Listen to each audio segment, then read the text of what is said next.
Kolose pasal 1 ayat 12 sampai dengan 14. Dan mengucap syukur dengan sukacita kepada Bapa yang melayakkan kamu untuk mendapat bagian dalam apa yang ditentukan untuk orang-orang kudus di dalam kerajaan terang. Ia telah melepas kita dari kuasa kegelapan dan memindahkan kita ke dalam kerajaan anaknya yang terkasih. Di dalam Dia kita memiliki penebusan kita, yaitu pengampunan dosa. Amin. Berbahagia setiap orang yang mendengarkan firman Tuhan dan menghayati. Hosiana.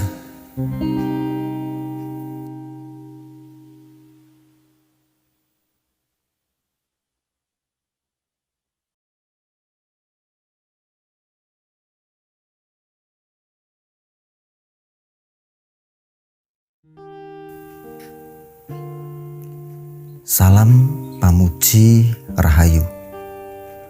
Bapak, Ibu, Saudara, dan anak-anak yang dikasihi Tuhan, salam sehat untuk kita semua dan tetap semangat. Sejak ditemukan mesin ketik pada tahun 1714,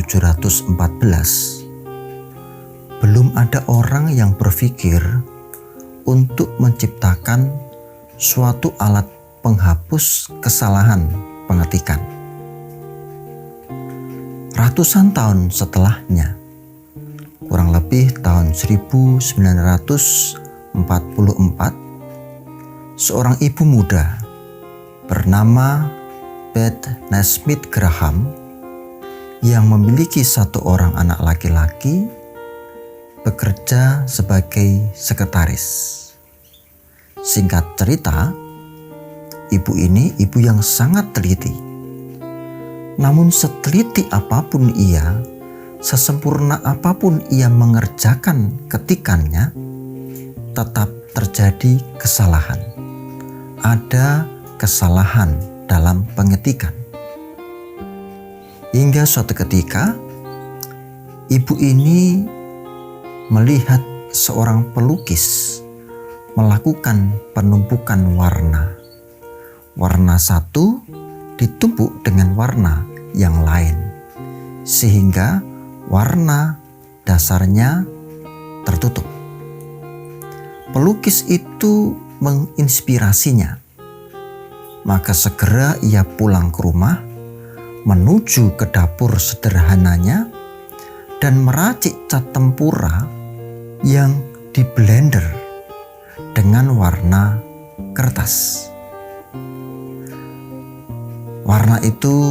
Cat warna itu dimasukkan ke dalam botol kecil, lalu ia membuat kuas yang proporsional dengan botol itu, sehingga mudah dibawa ke kantornya. Nah, ketika terjadi kesalahan, cairan tersebut dioleskan di tempat ketikan yang salah.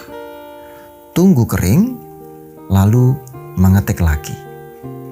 Cairan itu disebut liquid paper, atau lebih kita kenal sebagai Tipp-Ex. Saudaraku, upaya menghapus yang salah merupakan hal baik.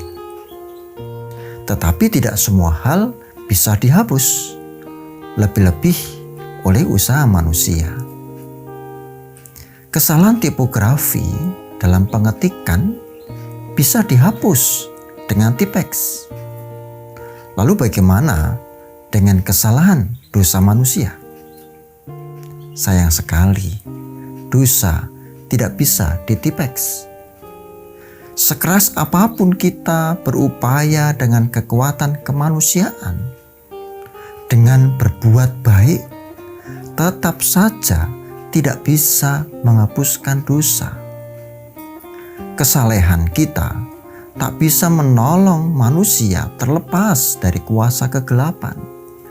Hari-hari manusia senantiasa dalam ambang maut akibat dosa. Namun tenang, jangan salah perkiraan. Sola Gratia. Penghapusan kesalahan, penghapusan dosa itu hanya anugerah. Sola Gratia. Hanya anugerah Tuhanlah dosa itu bisa dihapuskan. Bukan karena kekuatan dan kebaikan kemanusiaan kita. Maka ayat 12 menandaskan bahwa Bapa melayakkan kita untuk mendapatkan bagian dalam kerajaan terang. Dan semakin ditandaskan dalam ayat 13 yang mengungkapkan bahwa Tuhan telah melepaskan kita dari kuasa kegelapan. Dia telah menyelamatkan kita dari pemerintah kejahatan yang tidak mengakui Tuhan. Dan Dia telah memindahkan kita dari kegelapan yang mencekam itu ke dalam kerajaan anaknya yang kekasih. Di dalam Dialah kita memiliki penebusan, yaitu pengampunan dosa. Ayat 14. Maka saudaraku, sejatinya pengampunan itu anugerah. Kembali saya tandaskan, sola gratia. Hanya anugerah. Karena hanya yang kuduslah yang mampu menyucikan yang tak kudus. Hanya air bersihlah yang mampu membersihkan lumpur. Kedatangan Kristus dalam karya salib adalah penyucian bagi umat yang percaya kepadanya. Jika demikian, lalu untuk apa kita berbuat baik? Mungkin ada yang bertanya demikian.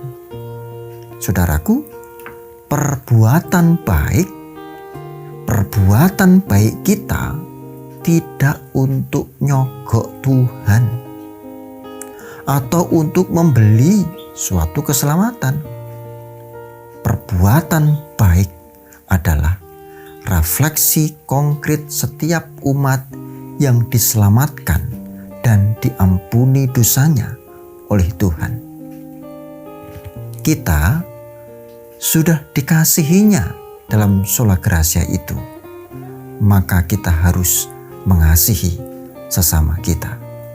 Berbuat baik adalah kemestian bagi setiap orang yang diselamatkan. Amin. Mari kita berdoa. Yang Maha Kudus dan setia, kami bersyukur penyertaan-Mu bersama dengan kami.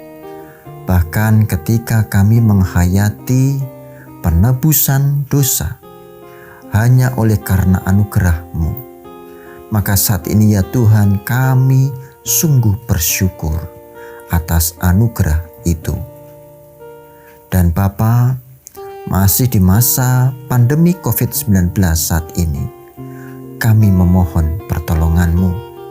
Kuatkan kami dan berilah kami kesehatan, agar kami dimampukan melalui masa pandemi ini dalam tangan kasih-Mu.